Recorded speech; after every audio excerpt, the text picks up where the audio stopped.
जय बाबा नीम करौली महाराज की।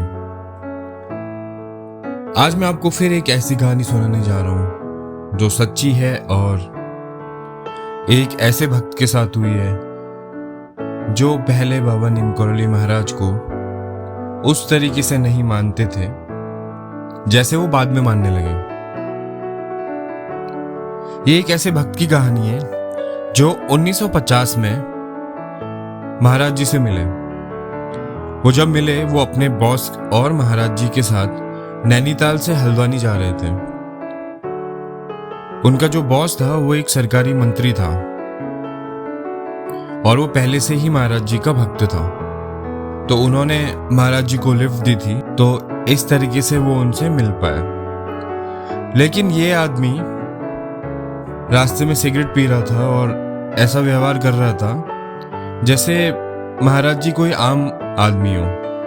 1958 में इनकी मां की मृत्यु हो चुकी थी। उसके बाद छुट्टियों में कुछ दिन ये अपने पिता के साथ भवाली में रुके हुए थे। ये लोग वहां पे एक सरकारी विश्राम गृह में एक रात के लिए रुके थे और रात को इनके पिताजी की तबीयत बहुत ज्यादा खराब हो गई। वो बहुत ज्यादा दर्द में थे। उन्हें भवाली के एक डॉक्टर को बुलाया जिसने उनको एक इंजेक्शन दिया, लेकिन उसका कुछ फायदा हुआ नहीं। अगले दिन नैनीताल से डॉक्टर आया और उन्होंने कहा कि इन्हें आप जल्द से जल्द इनकी जो पित्ताशय की सर्जरी है उसकी आवश्यकता आपको पड़ेगी।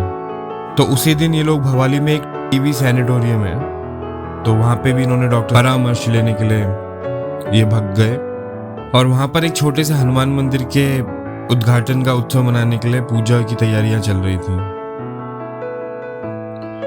जिस मंदिर को वहां पे एक डॉक्टर ने बनाया था जो बाबा नीम करौली के भक्त थे। तो ये वहां पे उसे देखने के लिए रुक गए।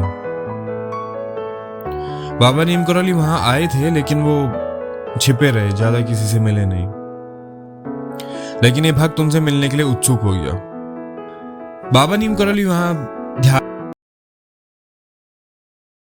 में थे और इन्होंने उन्हें कुछ देर तक देखा और वो फिर नैनीताल बस स्टेशन से एक आदमी आया जो इनके लिए एक संदेश लेके आया और इन्हें बाबा नीम करौली से मिलने के लिए कहा। वहां पे तो बहुत सारे बाबा थे, तो इन्होंने इस संदेश को नजरअंदाज किया।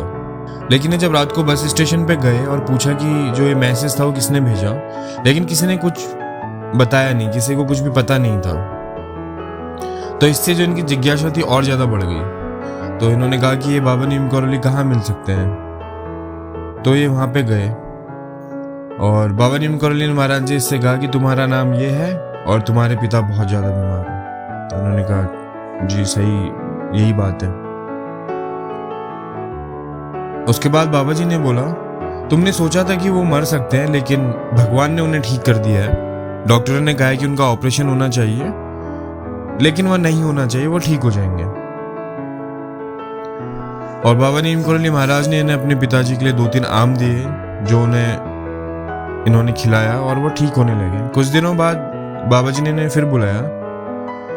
ये उनके पास गए लेकिन बाबा जी के पैर नहीं छूए। उस टाइम पे दिल्ली जाने की प्लानिंग चल रही थी इनकी और बाबा जी ने इनको बोला कि तुम दिल्ली जा रहे हो, तुम बहुत तेज गाड़ी चलाते हो, अपने पिताजी को सावधानी से ले जाओ और वो ठीक हो जाएंगे।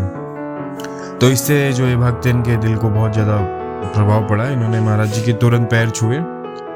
तो ये ऐसे बहुत सारे चमत्कार हैं जो भक्तों के साथ हुए थे जिन्होंने सच्चे दिल से बाबा नीम करौली महाराज को माना, या फिर वो अंदर से अच्छे इंसान थे। बाबा नीम करौली महाराज ने कुछ ऐसे चमत्कार दिखाए कि वो उसके बाद उनके भक्त बन गए। तो इस चैनल पे हम आपको ऐसी ही सच्ची कहानियां सुनाएंगे जो बाबा नीम करौली ने इस संसार में रची है। हमारे चैनल को सब्सक्राइब करिए। जय बाबा नीम करौली महाराज की।